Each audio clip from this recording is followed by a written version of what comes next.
Bien, pues vamos a dar comienzo a la segunda jornada de la Semana de las Letras Hispánicas, que va a tener como primera intervención el profesor Luis Andrés Lancho Perea, quien nos ofrecerá dos conferencias, una sobre los principios psicolingüísticos de la enseñanza del español como lengua extranjera, que es uno de los temas que más nos interesan, puesto que tenéis algunos la asignatura en cuarto de enseñanza del español, y en esta universidad también tenemos el máster de enseñanza del español y el catalán para colectivos inmigrantes.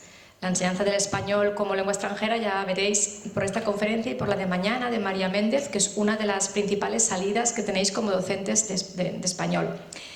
Y a continuación de la conferencia, el profesor Luis Andrés Lancho hablará de la enseñanza del español en Sudáfrica. Viene de la Universidad de Pretoria, tiene más de 35 años como experiencia docente.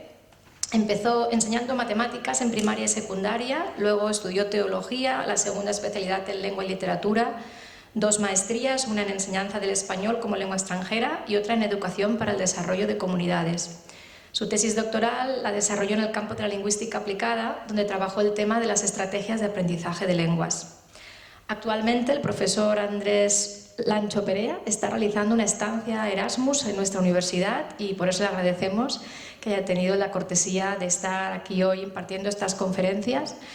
Él es profesor investigador y es el coordinador de la sección de español en la Universidad de Pretoria y presidente de la Asociación de Hispanistas del Sur de África. También es examinador externo de la Universidad de Namibia y de la Universidad de Ciudad del Cabo. También ha trabajado para la Pontificia Universidad Católica de Perú, del British International College y el North American International School. Además de enseñar, es alumno del segundo curso de Ciencia Política y Administración de la Universidad Nacional de Educación a Distancia, de la UNED. Además, título personal, es peruano, de ascendencia peruana, casado con una mexicana, 2 hijas universitarias que nacieron y estudiaron en Sudáfrica, pero que tienen intención de estudiar posgrados aquí en España. Y nada más, doy paso a la intervención. Buenos días, muchas gracias. Quiero primeramente decirles que estoy muy profundamente agradecido por la oportunidad que me dan de poder compartir parte de la experiencia que se ha ido acumulando enseñando español en Sudáfrica. Sí, ciertamente hemos tenido personas de España. Les cuento un secreto, pero no le digan a otras personas, por favor, que los que han venido de España a Sudáfrica, muchos de ellos se han quedado como lectores de la ESID. Algunos se han casado, les ha gustado el país y es un espacio muy bonito para poder, como decía Maribel, poder tener esa salida profesional en un país como Sudáfrica. Quiero pues decirles que en esta mañana voy a presentar 2 temas. El primero es un poquito teórico, pero vamos a hacerlo de una manera práctica, vamos a intentar dar ejemplos aplicativos. El segundo es como el postre, es mucho más visual y es una descripción de la situación del español en Sudáfrica, para que conozcan un poco cómo es Sudáfrica. Quiero también decirles que esta presentación tiene como objetivo, ¿no? Recordar primero la definición de lo que es competencia comunicativa, pero no solamente eso, lo hago porque vamos a explicar cuáles son los principios pedagógicos para enseñar qué. ¿Y qué es lo que enseña un profesor de lenguas? ¿Qué exactamente incluye la competencia comunicativa, lo que queremos enseñar? Entonces tengo que explicar un poquito de qué se trata y después mencionar algunos principios que me han sido de utilidad en mi práctica docente al enseñar español como lengua extranjera. Principios que uno aprende en la universidad, que uno lee después, y de los que he escogido son los que me han sido más prácticos, me han servido una mayor cantidad de veces que otros, y estos no voy a hablar de todos, obviamente no voy a abarcar a profundidad muchos de ellos, sino solamente en forma superficial, pero van a ilustrar lo que es la práctica docente en la enseñanza del español. Entonces, ¿cuáles son esos principios psicolingüísticos para enseñar qué exactamente? Y les decía de que tenemos que comenzar con una presentación de qué cosa es la competencia comunicativa. ¿Qué es lo que uno enseña cuando uno está frente a una persona que no habla español?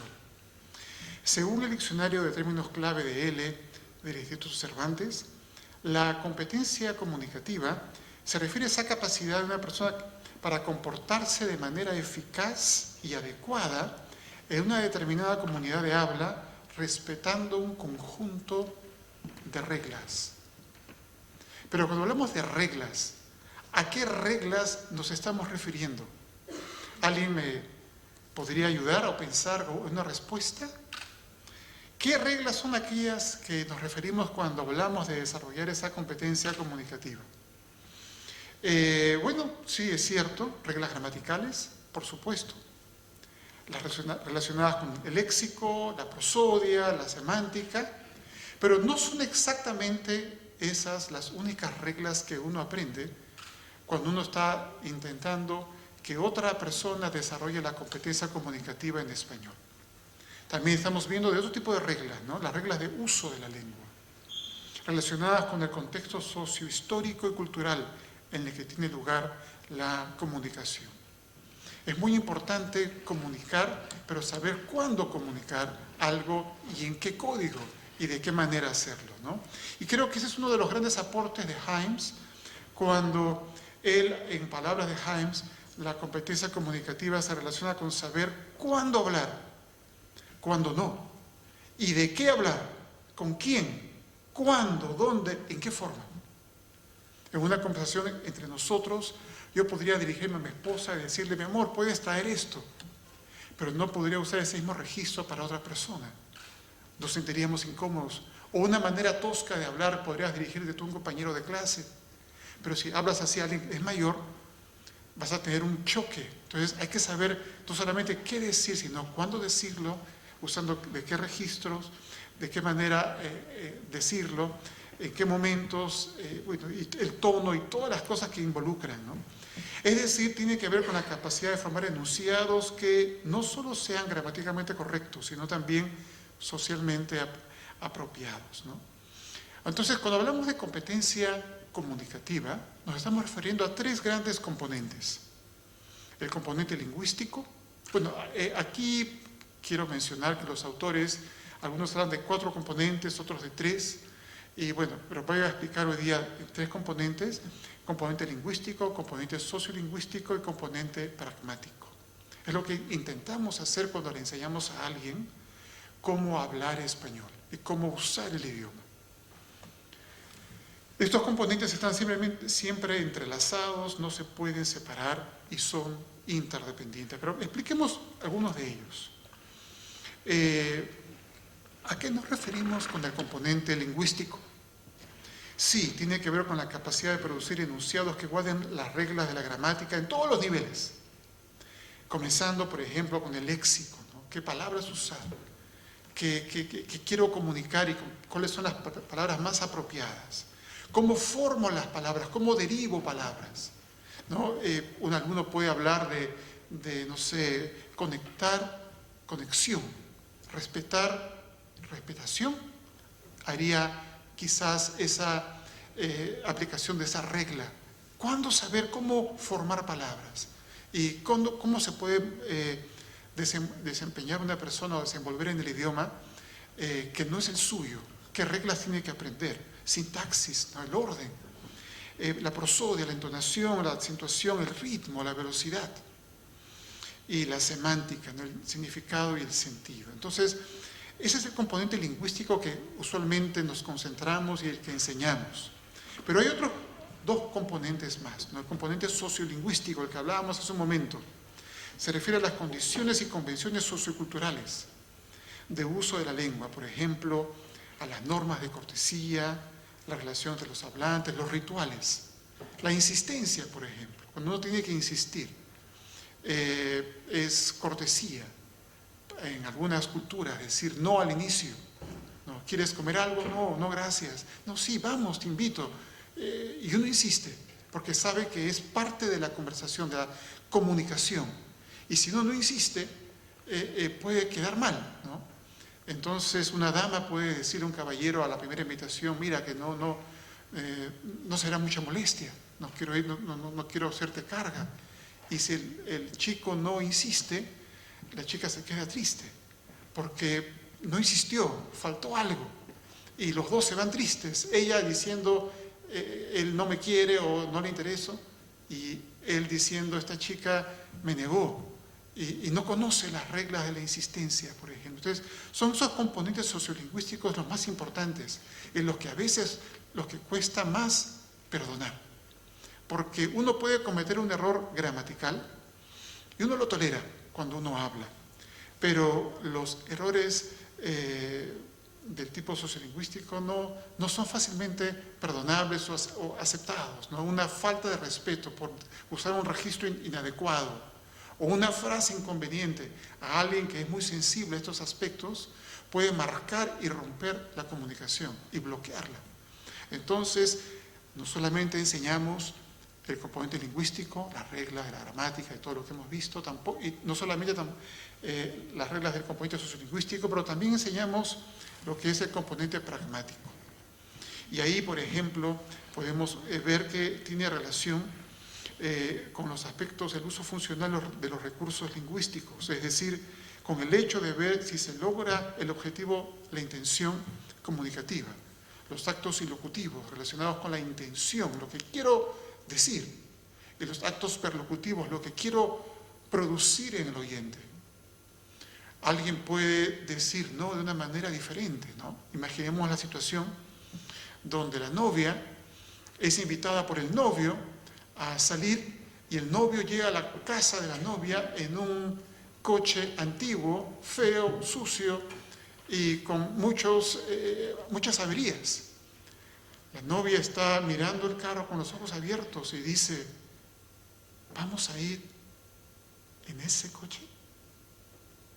Acaba de decir, si uno interpreta correctamente la pregunta, tiene la función de comunicar, no quiero ir en ese coche. Entonces, esa parte de la pragmática, si yo voy a un lugar, voy a tu casa, te visito y digo, hace mucho calor y tengo la garganta seca, ¿qué intención comunicativa crees que tengo? ¿Qué me dirías tú en esas circunstancias?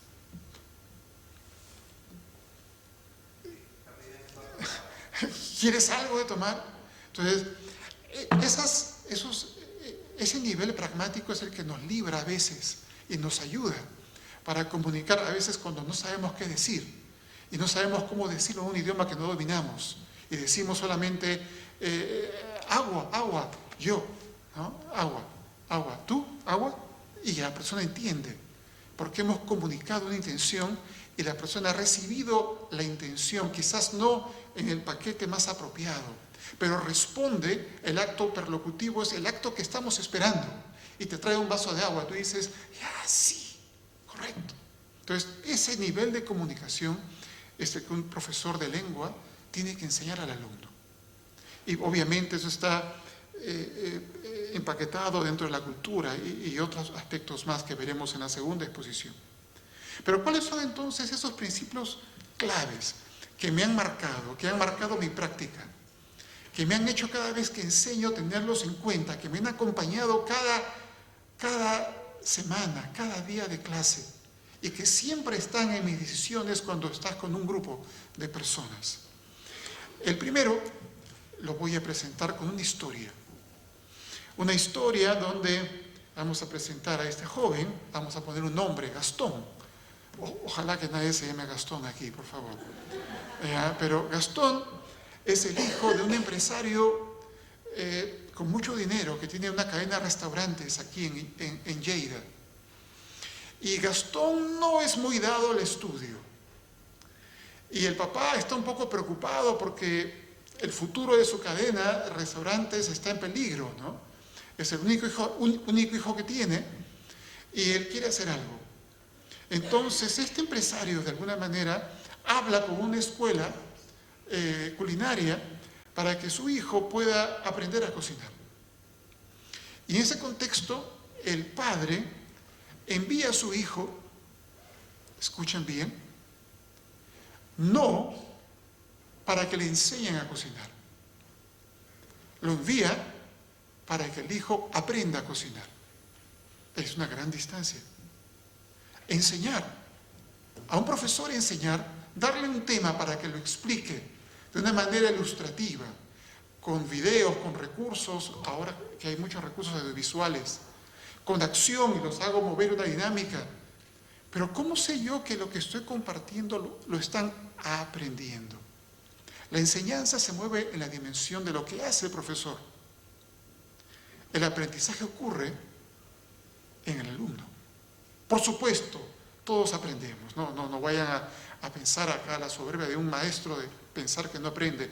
Todos aprendemos. Pero en el caso, en la oposición maestro-alumno, el alumno es el aprendiente, el que aprende. El que enseña es el profesor. Y en esa relación no es suficiente solamente con enseñar bonito o explicar bien de una manera ilustrativa. Tenemos los profesores que ver si es que el alumno está aprendiendo.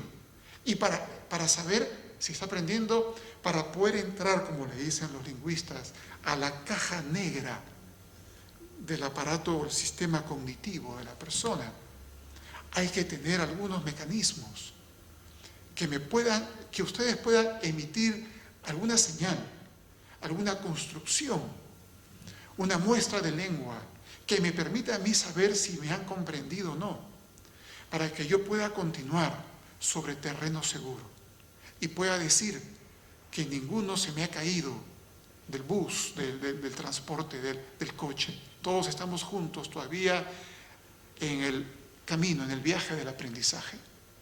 Entonces, los que se inscriben en la asignatura de español no lo hacen para que les enseñemos, sino para aprender el idioma.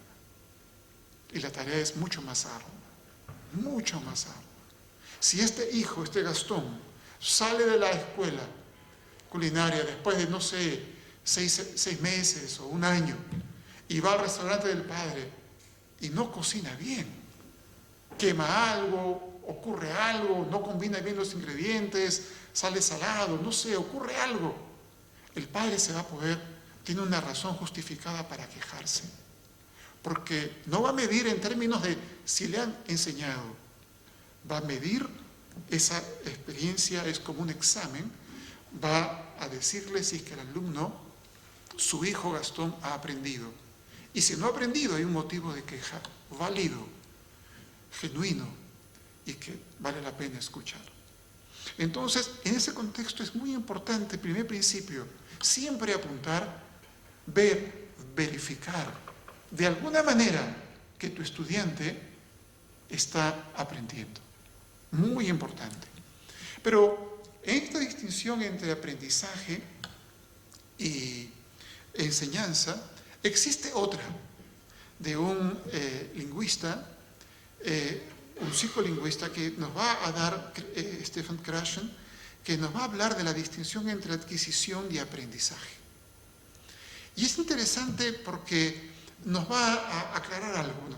También vale decir que no todos los teóricos están de acuerdo con Krashen, pero hoy se los presento a ustedes, lo que él dice, les presento lo que él dice, y ustedes pueden juzgar si es que están de acuerdo o no, si les parece razonable, porque en realidad son hipótesis que tratan de explicar cómo ocurre este proceso.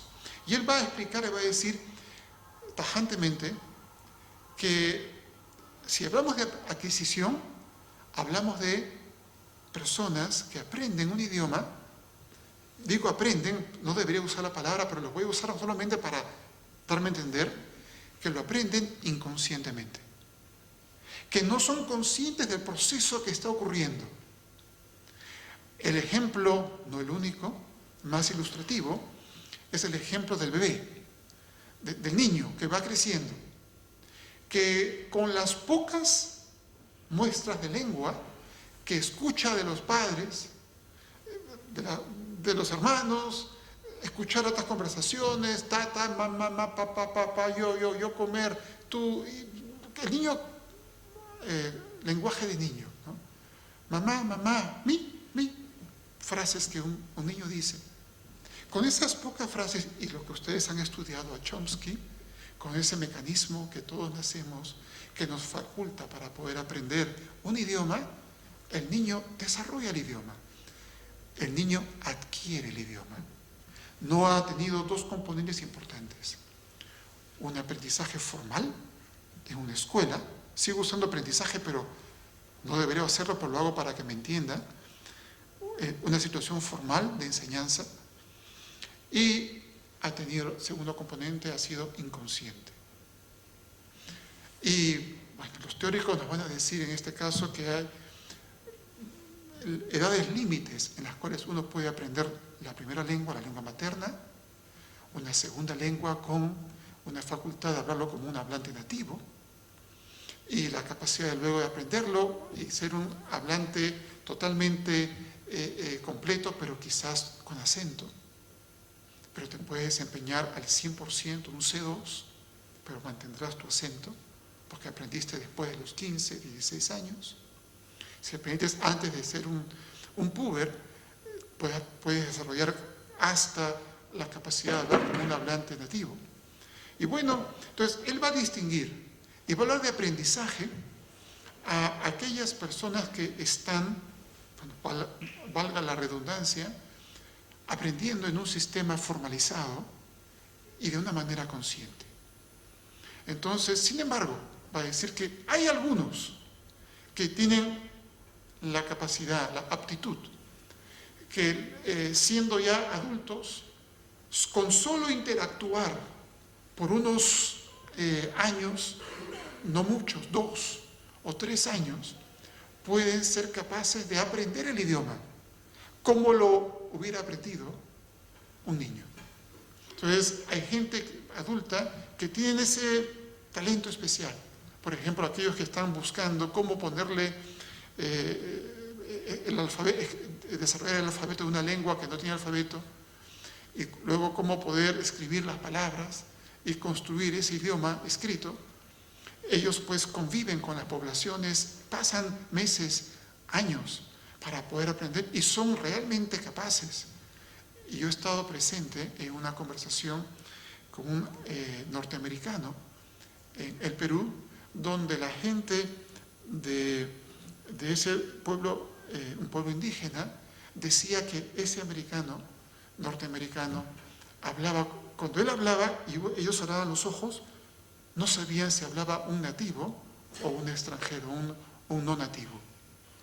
Esa capacidad que tienen. Yo he tenido alumnos, no muchos, que en primer año tenían un progreso asombroso.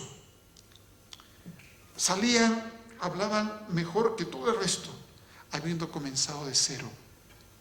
Y avanzaban y combinaban y con muy poco error. Y me sorprendía. Bueno, si quieren, en el receso les cuento otra historia de uno de ellos, en la radio, pero es otra historia sobre ellos. Entonces, diferencia entre adquisición y aprendizaje. Ahora, los aportes de Vygotsky, no sé si ustedes conocen a Vygotsky, me pueden indicar, quiero saber, ¿ustedes conocen qué ha dicho Vygotsky sobre el aprendizaje? ¿Lo han leído? ¿Saben algo de él un poco? Algunos. Vygotsky va a ir un poco más de Piaget. Si Piaget dijo de que el desarrollo cognitivo está marcado por etapas en una persona, sensorio motriz, preoperacional, operaciones concretas, operaciones formales, Vygotsky va a ir un poco más allá y va a añadir algunas cosas, va a contradecir un poco a Piaget en la rigidez, pero va a decir que acá hay algo importante, que importa mucho con quién socializa el aprendiente. Importa mucho qué interacciones tiene en su proceso. Es posible que un alumno, un niño, pueda desarrollar capacidades que están quizás en lo normal postergadas para un estadio posterior. Y hay muchos ejemplos, y ustedes pueden ver en la literatura, hay muchos ejemplos de los principios de Piaget y de Vygotsky. Pero lo interesante es que Vygotsky va a hablar de un concepto que deseo que camine contigo, te lo voy a presentar para algunos, y es sumamente interesante. Él va a hablar de que va a poner, por ejemplo, déjame darte una ilustración primero. Él va a, si aplicamos los principios de Vygotsky y tenemos dos mellizos en la familia, un varón y una dama, en un hogar machista, donde a la dama se le cría para que sea bonita y se le estimula en su belleza, y al varón se le dan juegos, se le dan bloques, se le estimula su coordinación primero gruesa, luego fina, su coordinación motora me refiero, se le hace hacer tareas que traiga e interactúa más con los animales, son estímulos vivos, y probablemente el niño va a aprender a caminar más rápido porque ha estado en mayor contacto, mientras que la niña ha estado cargada como una muñequita. ¡Ah, qué bonita eres! Y cargada todo el rato. Entonces, en ese experimento, la pregunta es ¿por qué el niño desarrolló más rápido que la niña? La respuesta es obvia: tuvo más estímulos. Y es ese concepto el que va a decir Vygotsky. Esa niña va a desarrollarse en ese proceso, y esa es su zona de desarrollo real. Sin ayuda va a ser de nada y va a llegar a extenderse a ser como el círculo que ustedes ven amarillo. Hasta ahí nomás. Pero va a tener un límite. Ese límite va a ser el límite que no lo puede alcanzar, al menos alguien le ayude. A esta niña o al niño lo ayude. Y va a necesitar de alguien que algunos lo traducen como otro más experto. No tiene que ser un adulto, puede ser quizás el hermanito que ya sabe caminar, o algo, o un dispositivo, una pantalla que le indica cómo, o un portátil, algo.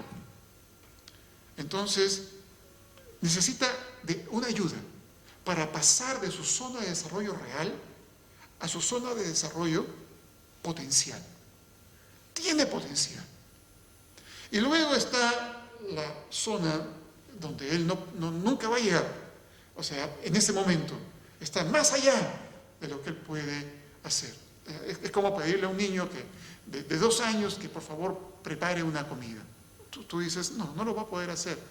¿No? Quizás a los 3, a los 2, no, o quizás sí, ¿no? Bueno, aunque hemos visto en YouTube videos de a los 2 años tocando el piano de una manera asombrosa, ¿no? Ustedes no sé si han visto, ¿no? Pero bueno, ya, entonces, pongámosle un bebé de 1 año para que nadie me diga a los 2 años si se puede. Entonces, ahora, esta idea nos hace pensar en que el aprendiente, tu alumno, tu persona que está aprendiendo el idioma, va a progresar en la medida que tenga buenos estímulos. Y es importante darle a esa persona, Vygotsky va a hablar del andamiaje, que es un andamio, donde algunos ilustran el principio con estas esferas de colores, otros ilustran el principio de un adulto haciendo que el niño pueda alcanzar más arriba, y lo carga. Y la idea de que el niño pueda alcanzar más con la ayuda de alguien, pero nunca va a poder alcanzar en este caso al techo, no se puede. Entonces es la zona ya extrema. Junto con esta idea de Vygotsky, vale la pena hablar de la hipótesis del input de Krashen, ¿ya? Que combina de una manera muy bonita para un profesor. Y acá es un diagrama, no sé si ustedes conocen a Krashen para saber, ¿lo conocen? ¿No? Stephen Krashen nos va a hablar del input, el estímulo que uno le da a un estudiante no puede ser muy complicado. Un muy complicado sería un I más 2. Debe ser ligeramente complicado, un I más 1. Un I podría aburrirlo, y un I menos 1, la clase se va porque dice, esto ya lo sé. Entonces, Stephen Krashen te va a decir, no, tú tienes que buscar algo que le presente un desafío, en términos de Vygotsky, que esté dentro de su zona de desarrollo potencial. No le presentes a alguien que esté en A1 una película en español. Porque aunque el recurso es maravilloso, la medicina no sirve para todos los enfermos o todos los pacientes. Lo frustras, porque la velocidad del habla, el vocabulario de la película, lo frustras y siente que no va a poder. Cuando un estudiante comienza a aprender el idioma, los primeros peldaños de la escalera le parecen gigantes, porque está lidiando con no saber nada de vocabulario. Está asustado con las conjugaciones y con las formas diferentes de estructurar las oraciones. Y tú le presentas una película, lo asustas, lo frustras. Te pasaste, le dices un I más 10, un I más 7. Entonces tienes que, Krashen nos va a decir, un momento, tú tienes que saber qué input darle a tu alumno de lenguas, para que sea capaz, para que le presente un reto, que le diga, yo no sé si tú recuerdas tu infancia, cuando tu papá o tu mamá te ponía un billete a una altura y te decía, es tuyo si tú lo alcanzas. Cuando lo ponía a una distancia que tú decías, ahí sí puedo, y saltabas, sentías que podías, estaba fuera de tu alcance normal, real, tenías que saltar o mirabas de una manera, pero era tu zona de desarrollo potencial. Era un input más 1. Pero si te pasas y pones el billete altísimo, el hijo te va a decir, no voy a poder, me voy, mejor no me des nada. Y es verdad, es la reacción porque te pasaste en el input. Entonces tienes que regular la medida. Ok, vamos a ir un poco más rápido. Krashen te va a hablar también de la hipótesis del filtro afectivo. En el proceso de enseñanza, aprendizaje, importa mucho el ambiente que se crea. Y el ambiente que se crea hace que el alumno se relaje. Y cuando el alumno se relaja, está más propenso a participar, a equivocarse, a no tener vergüenza el uno del otro. Y Krashen nos va a decir que la motivación, la autoconfianza y la ansiedad pueden posibilitar, impedir o bloquear la entrada del input. Entonces depende mucho del ambiente que se genera. Yo no sé si tú has tenido una relación bonita con tu profesor de matemáticas o tu profesora de matemáticas. Si no la tuviste, probablemente tú dijiste después, no me gustan las matemáticas. Y hasta ahora quizás no te guste, porque recuerdas algunos incidentes. Pero si sí te gustó tu profesor de matemáticas, probablemente te gustó también la asignatura de matemáticas. Y así podías aplicarla con cualquier otra asignatura. Entonces, Krashen va a decir que el estrés y la ansiedad hacen que el estudiante experimente baja autoconfianza y rehúse participar. Sin embargo, cuando el maestro crea un ambiente favorable, los alumnos toman riesgos, manipulan la lengua sin temor de cometer errores y se sienten libres para expresar sus dudas y opiniones. Yo les quiero decir, los quiero felicitar por algo. Algo que he observado en mis pocos días acá es la relación de algunos profesores con sus alumnos. Y la he visto una relación cordial, amical, horizontal, ¿no? Y me hace eso, no sé, a veces se equivoca mi sospechómetro, pero mi sospechómetro me indica que muy probablemente ustedes tienen lindas enseñanzas y lindos momentos de aprendizaje en esta casa de estudios. En parte, por supuesto, son buenos alumnos, hacen todas sus tareas, estudian bien, pero también debido a esa relación que existe en el aula. Y Krashen siempre va a enfatizar eso, ¿no? Ahora, la retención y el aprendizaje por descubrimiento. Acá tenemos un clásico, Brunner, junto con Oswald, ¿no? Brunner te va a decir y nos va a dar esa idea de que lo que uno descubre no lo olvida tan fácilmente. Si pudiera resumir lo que está acá escrito, diría, en palabras de Brunner, ¿no? Hagamos que el alumno experimente y que llegue a descubrir, que tenga el momento, el eureka. ¡Ah! Esto era así. Cuando el alumno tiene ese momento, se da cuenta de algo, ese contenido, ese saber, no lo olvida fácilmente.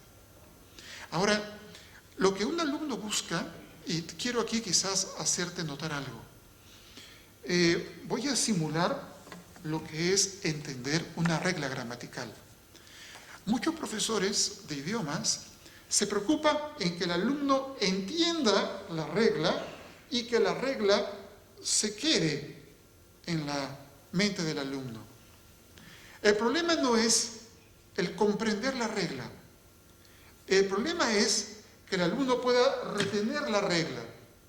Porque lo que hemos enseñado idiomas, te darás cuenta que la semana siguiente el alumno olvidó algunas reglas y confunde otras. La metáfora del edificio de ladrillos, donde uno construye un saber nuevo sobre saberes antiguos, la metáfora no es necesariamente muy precisa cuando uno enseña idiomas, porque cuando enseñas otro concepto, otra estructura, la nueva estructura opaca la estructura anterior. Es como, por ejemplo, mi nombre es Luis, mi nombre es Rosa, mi nombre es Antonio. El alumno, ¿cómo te llamas? Mi nombre es Juan. Muy bien. Segunda clase, me llamo. ¿Cómo te llamas? Me llamo es Antonio. Me llamo es Juan. No es. ¿Qué pasó? La nueva estructura malogró la estructura anterior. Y ahora el alumno comete más errores que antes y las confunde. Y así avanza. Generaliza lo que no debe generalizar en algunas conjugaciones. Y bueno, entonces el problema está en hacer que el alumno retenga lo aprendido. Y una manera de hacerlo es hacer que montar una clase donde el alumno pueda experimentar. Pero usted va a decir, pero un momento, eso ocupa mucho tiempo.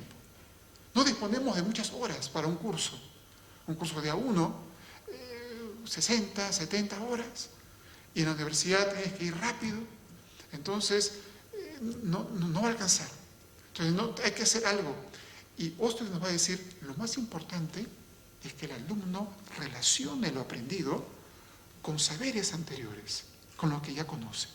Si uno logra hacer, y tú le explicas la regla, y la logras asociar con saberes anteriores, ese saber se va a enganchar y no se va a olvidar fácilmente.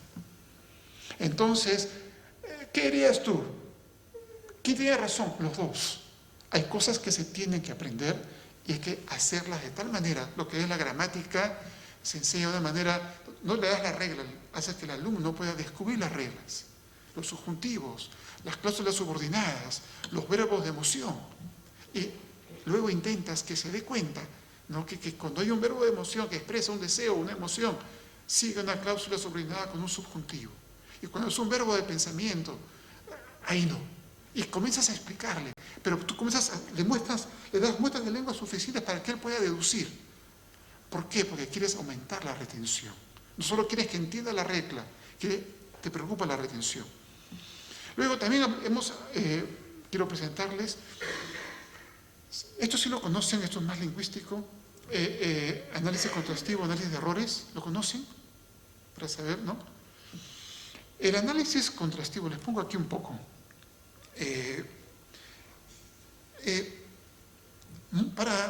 Cuando tú enseñas a personas de una determinada lengua, hay algo que observas, que hay errores comunes. Y los errores comunes te hacen pensar, ¿tendrá relación que todos los que hablan en los anglófonos cometen el mismo error? Y te das cuenta, has enseñado en Londres, has enseñado en Sudáfrica, en Nueva Zelanda, y te das cuenta que hay un patrón de error. Eso llevó a las personas a hablar, a los investigadores, de que probablemente cuando tú comparas y le vas a enseñar a un lusófono o a un anglófono, vas a encontrar este tipo de errores. Entonces, y ellos intentaban predecir los errores. Pero en un momento, ese fue el énfasis, ¿no? Ver tipos de errores en los anglófonos y poder preparar un material para ellos. Pero luego vamos a entrar con Corder, que va a hablar de, no, mira, vamos a analizar qué error está cometiendo. Es importante que tú notes no solamente que ha cometido un error, sino qué tipo de error. El error no es tan malo, te da información. En el paradigma anterior, en el paradigma conductista, cometer un error, ¿conocen el conductismo? ¿No? ¿No mucho? El conductismo decía que ante una respuesta hay un estímulo específico que tú tratas que el alumno enganche. Cuando le dices, hola, ¿cómo estás? Él debe responder, muy bien, gracias, o mal, o regular. Entonces, escuchas, hola, ¿cómo estás? Ya sabes qué responder. Y se enseñaba el idioma de una manera de frases y respuestas, estructuras fijas donde tenía solamente para cambiar el verbo o las personas, y daban respuestas rápidas. Entonces, en el paradigma conductismo, equivocarse era lo peor. No, no es así, está mal. Era lo que uno decía. Pero con Corder, oye, el error, ¿qué refleja ese error? Mira, está extendiendo esta regla. Observa el error. Está pensando que este probablemente es un verbo que tiene este tipo de, no sé, de conjugación y está confundiendo. Entonces, vamos a analizar su error. Su error me está dando información interesante.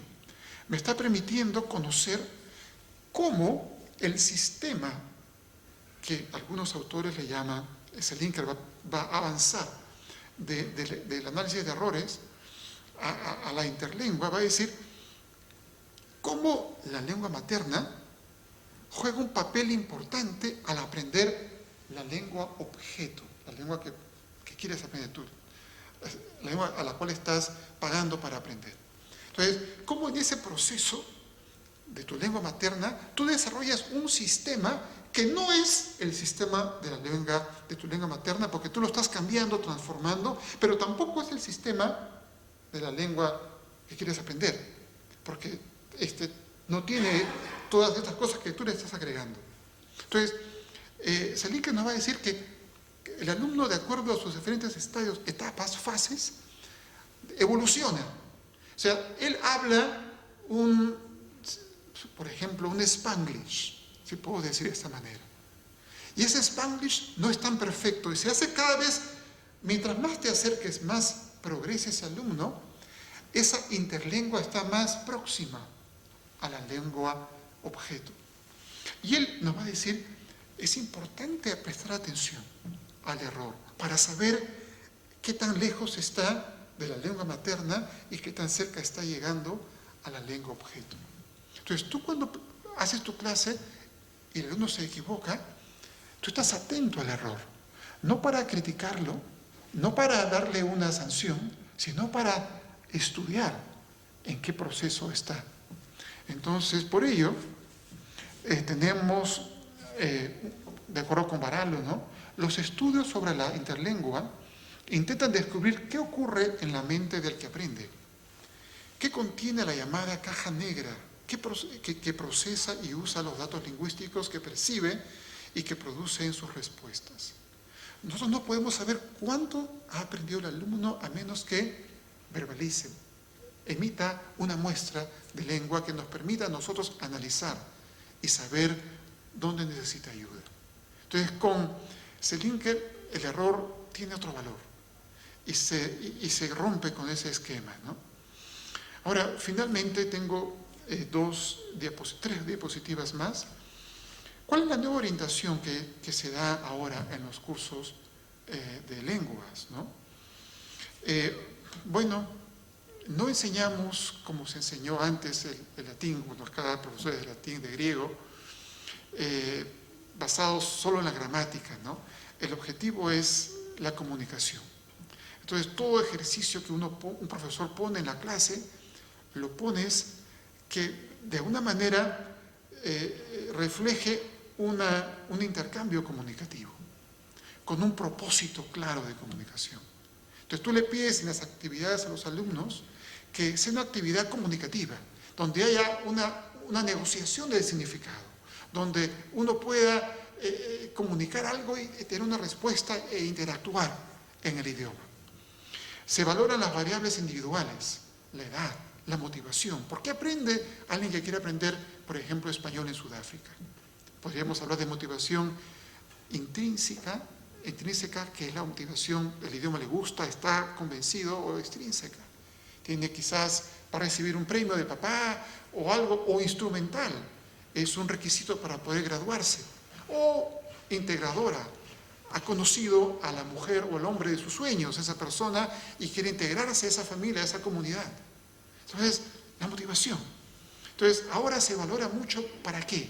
Por eso ves los materiales español con fines específicos, ¿no? Centrarse en el alumno. Muy importante, ¿qué hace el alumno en el proceso? O sea, ¿cuán activo está el alumno en clase? Hoy no puedo yo hacerles preguntas e interactuar como lo haría una clase normal, es una conferencia. Entonces tengo que avanzar con un contenido. Pero en una clase tú interactúas con los estudiantes. Entonces te interesa que él esté activo. Todo está centrado en él, en el estudiante, que participe, que actúe, que esté procesando, ¿ya? Activo no solamente en forma física, ¿no? Sino también mental. Darle importancia a la relación entre lengua y el contexto sociocultural, ¿no? Muy importante, ahora se ha revalorizado la competencia intercultural, ¿no? Aprender algo de la sociedad a la cual con la que uno quisiera comunicarse, ¿no? Y promover, como les dije, la autonomía. La autonomía del alumno es eso que ustedes han escuchado probablemente de enseñarle a alguien a aprender. Es decir, aprender a aprender. ¿Cómo puedo enseñarte a que tú aprendas? Todo lo que es el paquete de la metacognición, ¿no? ¿Cómo puedes tú manejar y sacarle el máximo provecho a tu aparato, tu mecanismo de aprendizaje? Por ejemplo, supongo que ustedes se han dado cuenta a qué hora del día estudian mejor. Si es por las mañanas o es por las noches. Entonces, tú sabes si lees mejor después de comer o mejor no. O si lees mejor perdón, durante las tardes o con música. Entonces, tú te has estudiado, tú sabes cómo rindes mejor. Entonces, y también sabes dónde encontrar contenidos. Ahora, con YouTube, como hablaba ayer la divulgadora, ¿no? Artículos de investigación, hay bases de datos importantes que puedes acceder. Entonces, el profesor tiene que enseñar al alumno cómo puede él aprender por sí mismo, ¿no? Que sea no profesor dependiente, que sea él mismo o ella misma dependiente. Eso es promover la autonomía del alumno, ¿no? Y finalmente, usamos la lengua como instrumento de comunicación. Aprendizaje, les he dicho, en la enseñanza comunicativa importa mucho el principio de que esté centrado en el alumno y que atienda la dimensión afectiva, ¿no? El desarrollo integral, vemos toda la competencia comunicativa en sus 3 dimensiones que hemos visto y las 4 destrezas, ¿no? El hablar, es que se hizo para hablar, para escuchar, para escribir, para leer y tratar, ¿no?, de que una clase sea íntegra, ¿no?, desde esa perspectiva.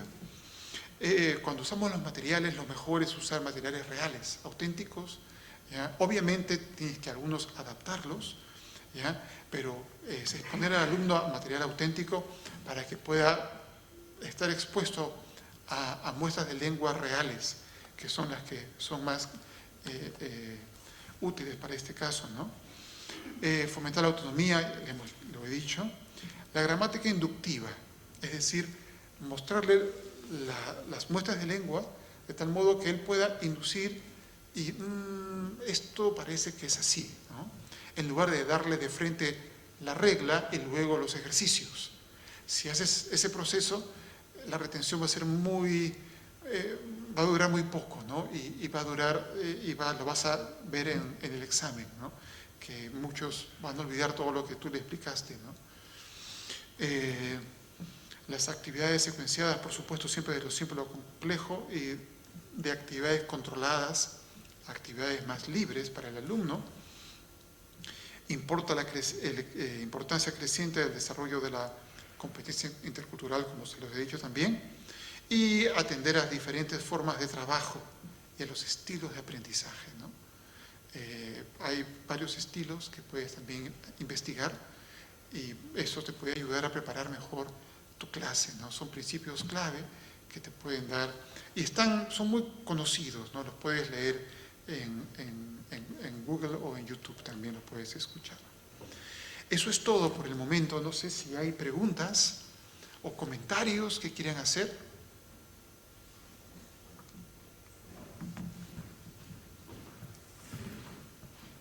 Bien, por supuesto que sí que hay preguntas, supongo, y comentarios. Yo primero lo que deseo es felicitarle al profesor Luis Lancho pues, por su excelente exposición hoy aquí. Le agradezco que haya venido de tan lejos, de Pretoria, para darnos también esa lección y otras más que durante estos días podrá compartir con nosotros.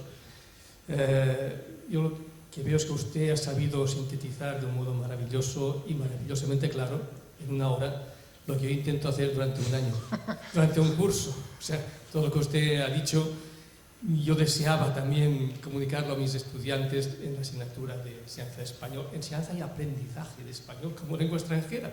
Fijaos bien que lo que nos acaba de decir el profesor Lancho es que el aprendizaje es el objetivo fundamental.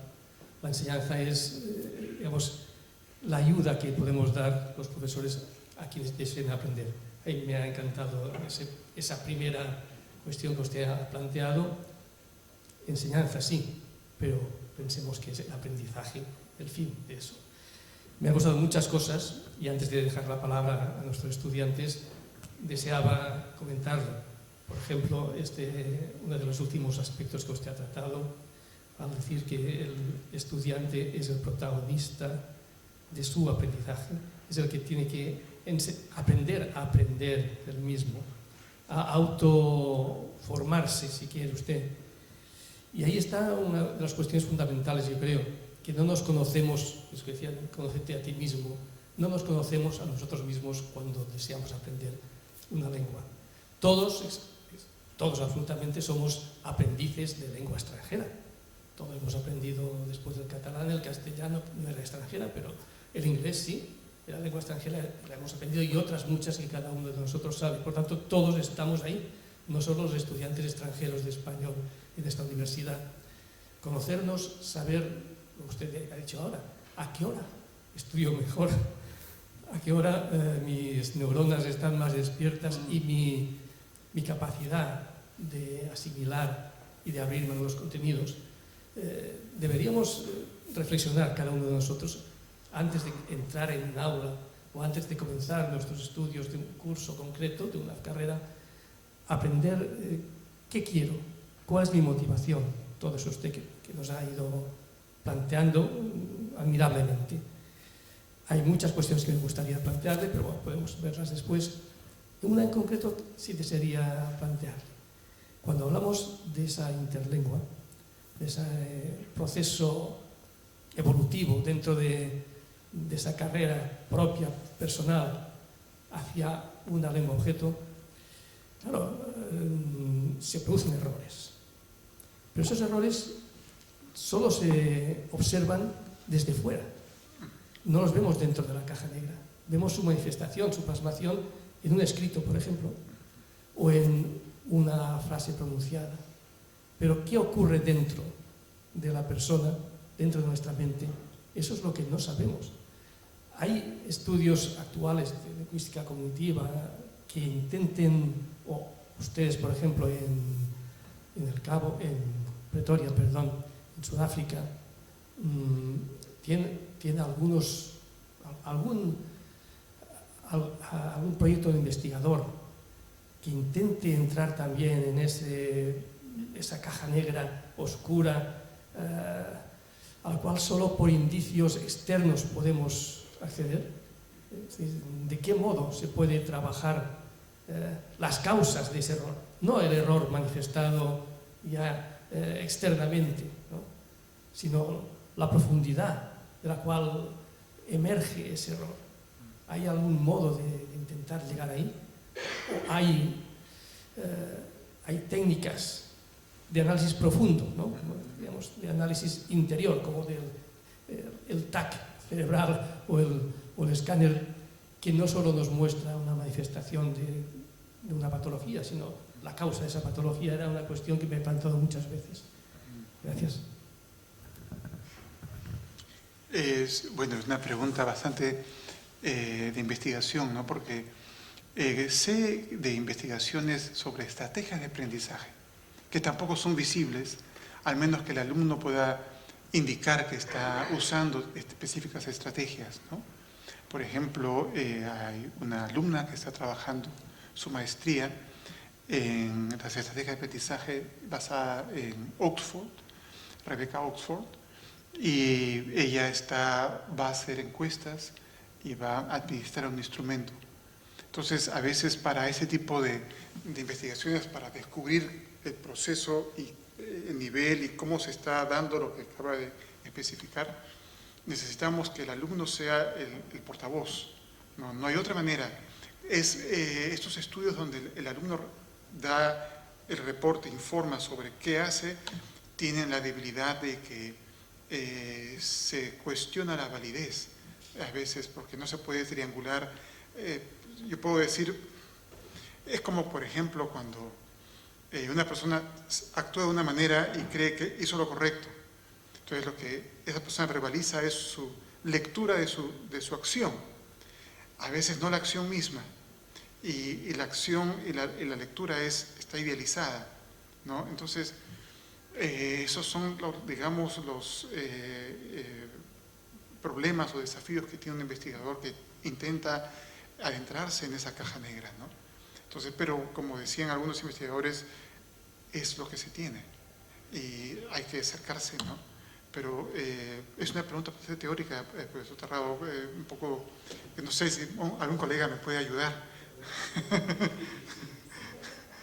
Quería aportar al debate que yo creo que algunos de estos errores son debidos a las estrategias cognitivas que hacemos como aprendices de otra lengua, y que, por ejemplo, ¿no? Pues uno muy típico, que es la sobregeneralización de una regla gramatical. Aprendemos la regla y el estudiante la aplica a todos los casos y luego resulta que hay excepciones. Pero claro, es la forma que tenemos como seres humanos de aprender las cosas, ¿no? Una estrategia y luego la aplico a todos los casos que son similares. ¿Y cómo puedo aprender desde dentro cuando eso no se aplica? Yo creo que es imposible sin una corrección o un feedback, ¿no? No sé si era eso. Yo creo que es difícil de estudiar. Entiendo lo que quieres decir, pero pienso que debe ser muy complicado estudiarlo desde dentro, porque es la propia forma de funcionamiento del cerebro. No sé si es esto o no. ¿O alguien quiere aportar algo más a este debate tan interesante? Sí, ¿quieres decir algo? No, te estás estirando. Ok. Bueno, para no ir muy lejos, ¿no? Hay proverbios que dicen: ¿quién puede entender sus propios errores? ¿No? Si uno no los puede entender, ¿cómo puede uno ahora a nivel cognitivo, en el estadio que se encuentra de su interlengua, cómo puede notar, al menos que lo verbalice, ¿no? Pues, lo externalice? Pero creo que, no sé, no he investigado esto sobre impulsos o mecanismos, dispositivos que puedan indicar las zonas más activas del cerebro, que me imagino que debe haber en la neurociencia, ¿no? Debe haber, sí. Sí, estudia eso muchas veces, qué zonas se activan cuando pronunciamos un tipo de frases, por ejemplo, ¿no? Y eso sí hay estudios de este tipo, ¿no? Quizás estamos todavía comenzando en esta fase, ¿no? Imaginemos que en el futuro podemos hacer un mapa mental, un mapa de qué zonas se están activando cuando nosotros expresamos un pensamiento placentero, por ejemplo, o un pensamiento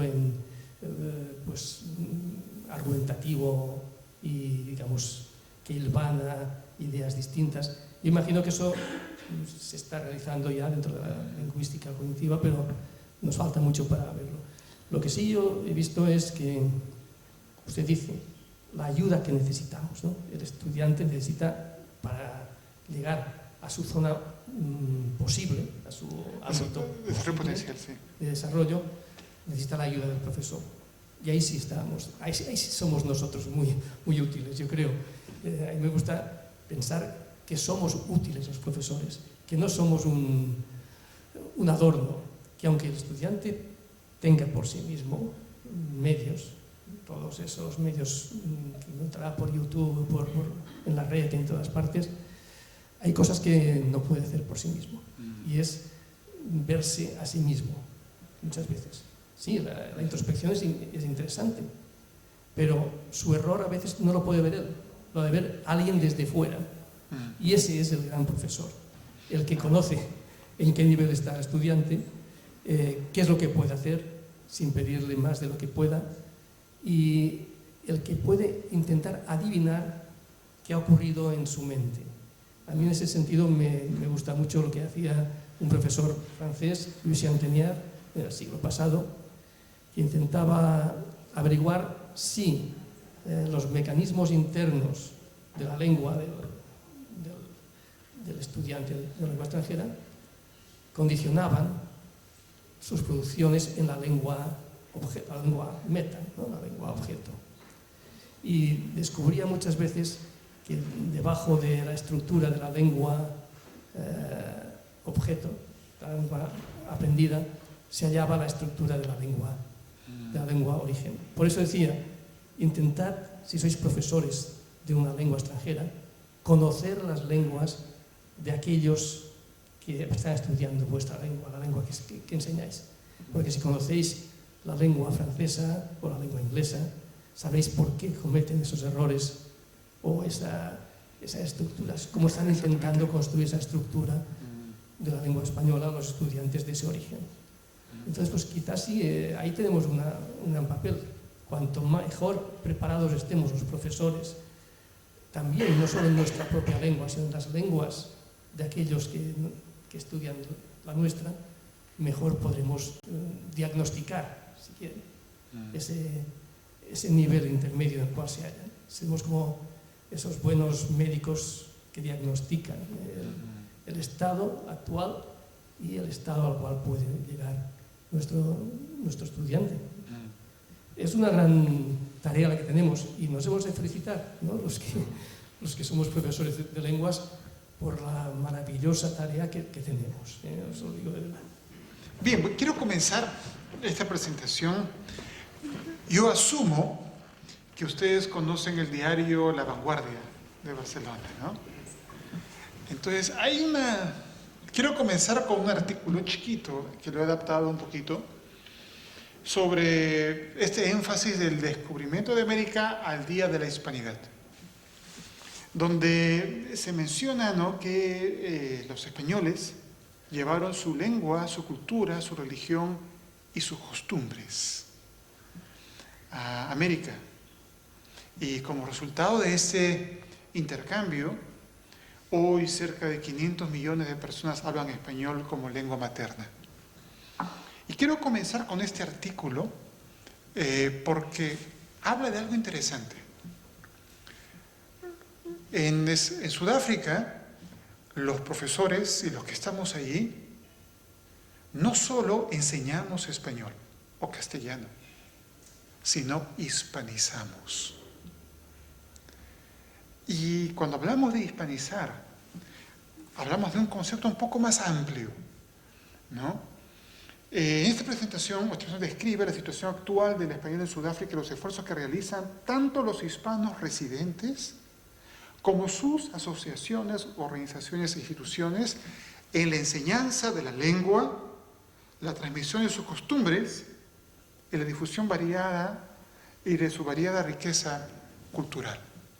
Entonces, claro, hemos desembarcado la religión, que fue un elemento importante en la conquista. Nos hemos quedado con la lengua, la transmisión cultural de las costumbres, la transmisión de las costumbres y la difusión de la variada riqueza cultural. Y eso es lo que hacemos los españoles, los hispanohablantes en Sudáfrica. Entonces, quiero presentarles de qué manera hacemos eso y en qué contexto, cuántos idiomas se hablan. ¿Alguien sabe cuántos idiomas se hablan en Sudáfrica? ¿Alguien tiene una idea? 2, 3, ¿no? 4, 5, 6, 7, 8, 9, 10, 20, 30, 40. Contexto y datos históricos y presencia del español.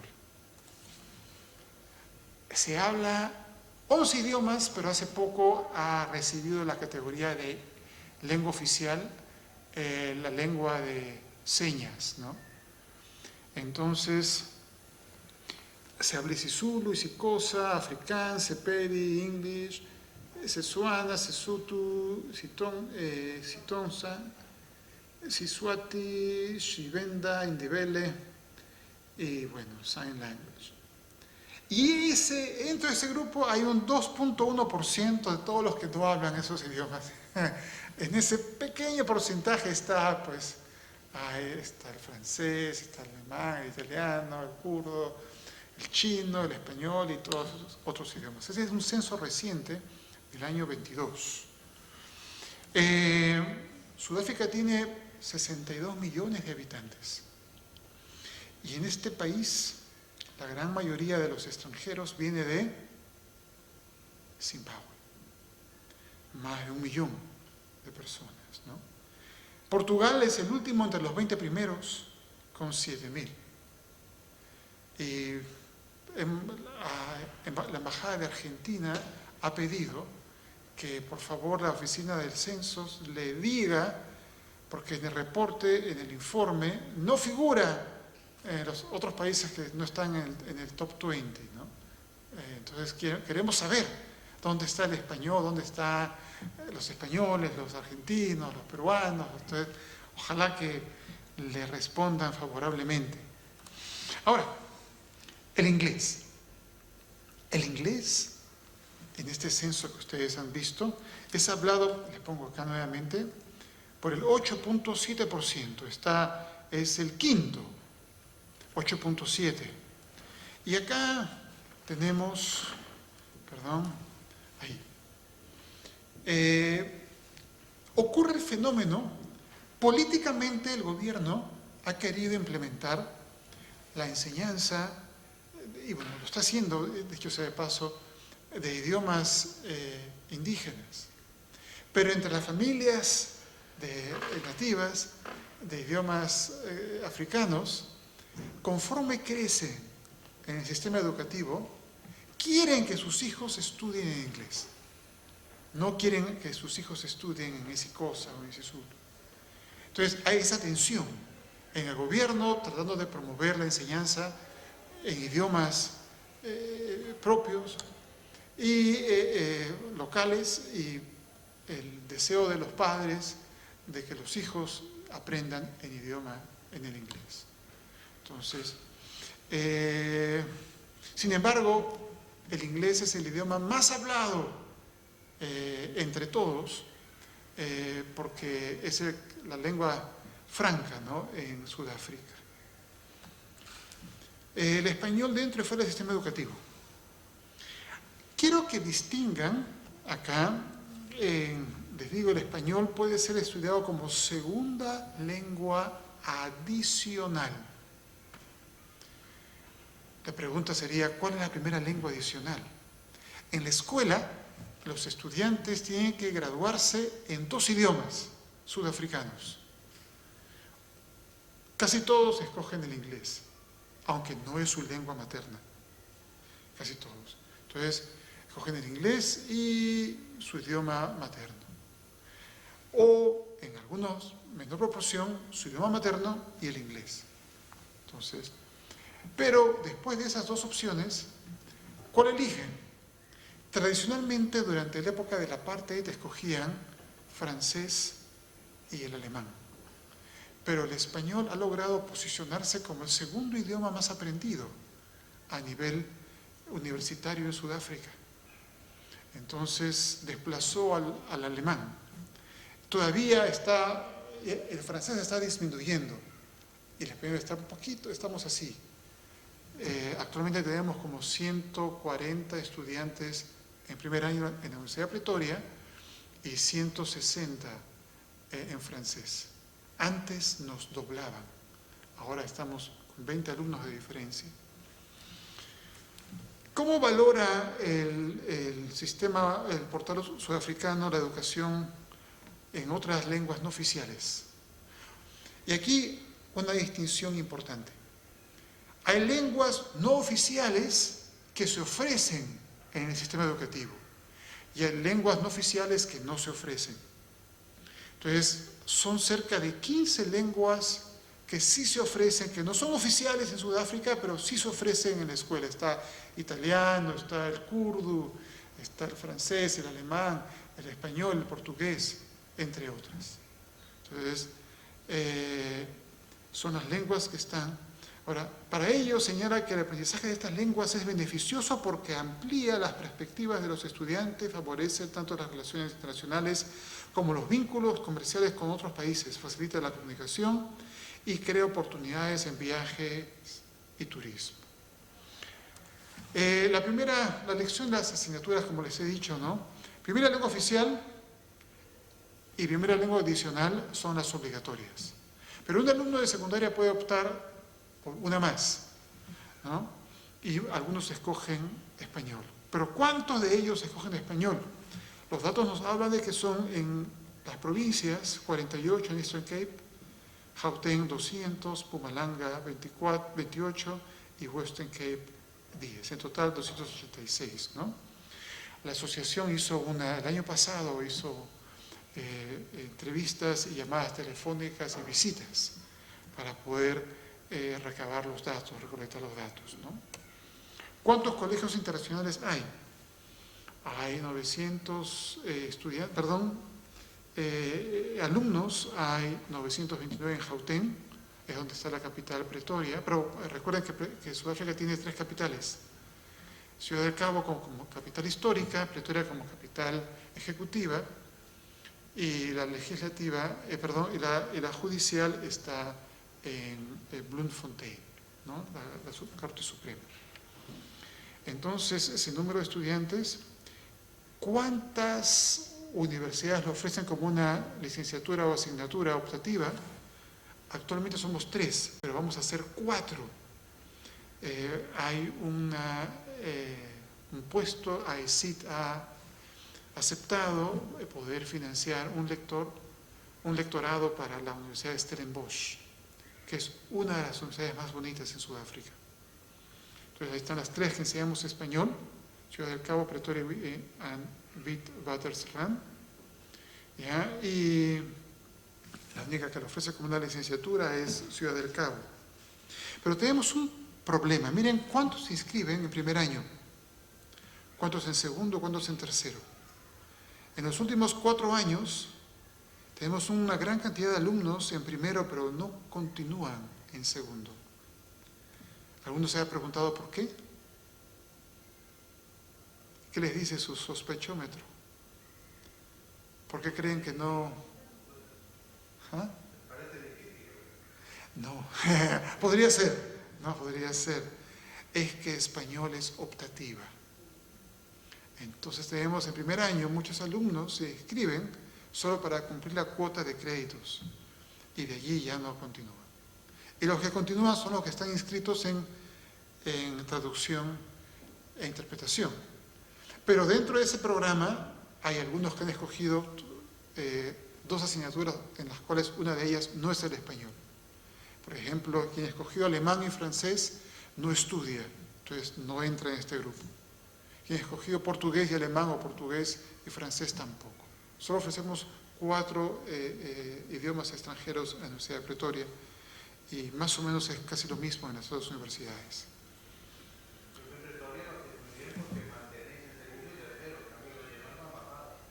Sí, mantenemos segundo y tercero, ahí sí se mantiene. Y bueno, de posgrado hemos tenido 21 estudiantes de posgrado en este periodo y 1.230 estudiantes en este periodo, en estos últimos 4 años, ¿no? Tenemos centros de idiomas, pero no tenemos muchos centros de idiomas, ¿no? Tenemos, por ejemplo, tenemos en Gauteng, en KwaZulu-Natal, en Western Cape, ¿no? Pero ahí podemos mejorar esa oferta, ¿no? En el gobierno El departamento DIRCO son las siglas de Departamento de Relaciones Internacionales y Cooperación. Se ofrecía en forma presencial hasta antes del COVID. Después, el alumnado estaba compuesto de 30% diplomáticos y 70% otros funcionarios de DIRCO, del gobierno, ministerios. Pero ahora, después del COVID, se ofrece en forma virtual, lamentablemente, virtual, ¿no? La definición en línea, y ya, claro, la experiencia ya no es muy agradable. Estudiar un idioma en línea, la interacción, ¿no? Comunica un poco, ¿no? La cámara y los brazos, todo lo que uno podría hacer, pues es un desafío, ¿no? Tenemos una asociación ya que tiene estos objetivos, ¿no? Fue concebido presencialmente como una instancia de apoyo a los profesores de español a través del intercambio de ideas, experiencias y materiales, ¿no? Existe una asociación. ¿Y qué busca la asociación? Ser una organización referente en el sur de África que promueva y apoye la enseñanza del español y fomente la difusión de las costumbres hispanas y su variada riqueza cultural. Y aquí una foto del último coloquio que tuvimos, ¿no? Un par de fotos. Tuvimos un coloquio, fue híbrido, tuvimos gente en la Universidad de Pretoria, como también personas por Zoom, ¿no? Y tuvimos algunas personas diplomáticas, varias ahí en la foto, y en la Zoom también 2 embajadoras. Y en la segunda foto de la derecha, el que está abajo, sentado, cuarto desde la izquierda o tercero desde la derecha, es el embajador de España. Y bueno, sí, España, vale la pena decir que España nos ha auspiciado varias actividades, ¿no? Entre ellas el coloquio, y es el único país que nos ayuda, ¿no? ¿Qué hace la asociación? Webinarios mensuales y coloquios anuales. Webinarios, nos encantaría contar con los profesores que ustedes quieran dar una clase de 50 minutos, coloquios anuales también, compartimos investigaciones, talleres de formación para enseñar español, coordinamos eventos con las embajadas, compartimos información sobre puestos de trabajo y también hacemos promoción del idioma y de lo hispano ante las autoridades universitarias. Ahora, ¿cuáles son esos esfuerzos diversos que hispanizan? Porque vimos el concepto del periódico La Vanguardia con un propósito. Entonces las embajadas hacen sus propios eventos y nos invitan, e invitamos a los estudiantes. Hace poco 2 estudiantes fueron vestidos de trajes típicos de República de Panamá, ¿no? Y una estudiante estuvo tomando fotos. La interacción. La idea que buscamos es que el alumno esté enamorado del idioma y de todo lo hispano para que pueda continuar, porque tenemos el peligro de que no continúe. Entonces los invitamos. Tenemos asociaciones nacionales, ¿no? Esta asociación de argentinos en Sudáfrica, la asociación de chilenos en Sudáfrica, está ACE, ¿no? La asociación de académicos españoles, ¿no? Que también es una instancia donde también hace movilidades y traen personas para intercambiar importantes cursos de academia. Hemos tenido un centro de estudios mexicanos que por el cambio de gobierno se ha clausurado, pero esperamos que en el futuro, si hay cambio de gobierno, continúe. La hora sociocultural es un momento en el cual invitamos a personas de las embajadas que nos saben de su país y les pedimos que por favor nos traigan algo de comer o una vestimenta o algo de bailar, ¿ya? Y ahí nos han traído músicos, hemos bailado salsa en una charla así, en un salón como este, ¿ya? Y hemos comido también, nos han traído comida y los alumnos están encantados de eso, les encanta la hora sociocultural en la Universidad de Pretoria. Tenemos también en la Universidad de Wits un instituto sudafricano de asuntos internacionales donde llegan los ministros, los viceministros y también nos invitan, ¿no? Y participamos, invitamos a los alumnos. A veces cuando llega alguien de mucha autoridad, high profile, tenemos que es muy limitada la asistencia, pero sí, existen. ¿Ya? Y tenemos algo que se llama Miss Latina Sudáfrica. ¿Ya? Hay una señora que organiza Miss Latina Sudáfrica y un evento de gastronomía latina. Y este Miss Latina Sudáfrica es un concurso de belleza alternativo, de belleza interna. Porque no vayan a pensar que hacemos algo así en trajes de baño, en bikinis, ¿no? Sino es de belleza interna. Y este concurso intenta hacer que los sudafricanos, porque no pueden participar latinos, y con latinos me estoy refiriendo a latinos en el sentido más amplio, de lenguas romances, ¿no? De todas las que han salido de latín, ¿no? Está Embajada de Portugal, Italia, Francia. Entonces, intentamos que sean los sudafricanos los que participen y que ellos sean los que presenten a los países hispanohablantes y que sean ellos, y las embajadas están interesadas porque se hace difusión de su país. Y con gastronomía también, que se hace difusión de cocineros, jóvenes que cocinan en las escuelas. Y la idea es promover lo hispano. Y la gente está encantada de que se les invite, porque comen pues gratis, ¿no? Y cada uno trae, y hay jueces, y hay música, y hay bulla, y eso suena. Ellos son los embajadores del idioma en Sudáfrica. Y lo hacemos. También, por supuesto, hay restaurantes, pubs y escuelas de danza que también participan en Miss Latina, y algunas de ellas, y se difunde lo hispanohablante, ¿no? El hispanizar. ¿Cómo se ve, ya para comenzar a terminar, el futuro del español en Sudáfrica? En la anterior publicación de Gómez y Pérez, en 2014, señalaron que había en Sudáfrica, en 2011, 1.800 personas estudiando español. En la actualidad, la Asociación de Hispanistas encontró que ha aumentado a 2.840 personas, pero aún somos pocos. Ahora, ¿qué ocurre? Y aquí quiero hablar y quiero terminar con una foto. En Sudáfrica no nos podemos dar el lujo de decir el español de España es mejor, o el español de Argentina es mejor, o el chileno habla mejor, o no, los latinos, no nos podemos dar el lujo. Somos un cuerpo, ¿no? Y tenemos ahí que pensar en la ley de SEI, ¿no? La ley económica, que señala que la oferta crea su propia demanda. Entonces, abrir más escuelas de idiomas, abrir más posibilidades de aprender español, promover más lo latino, lo hispanohablante, lo hispano, nos ayuda a todos, ¿no? Yo no sé si ustedes recuerdan esta foto de una película de... ¿alguien la recuerda? Dibujos animados. ¡Exactamente! La película es Buscando a Nemo, ¿no?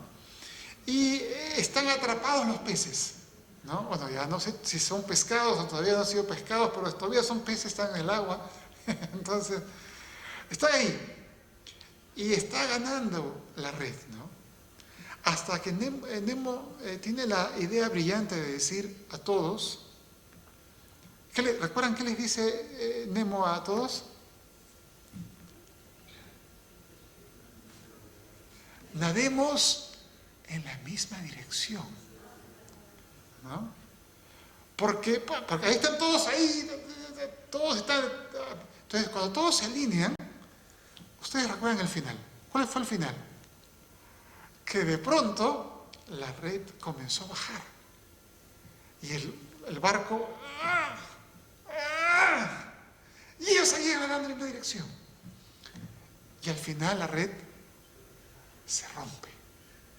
Y esto nos enseña, ¿no?, que si queremos un futuro diferente en Sudáfrica, tenemos que nadar juntos y en la misma dirección. No hay otra opción, ¿no? Tenemos que estar unidos como hispanohablantes, ¿no? y hacer trabajos conjuntos. Y es por eso, creo, que el embajador de España nos apoya en la asociación. Y si tú llegas a Sudáfrica, te recibiremos con los brazos abiertos. Te convertirás en un embajador del idioma. Con eso termino y no sé si hay preguntas.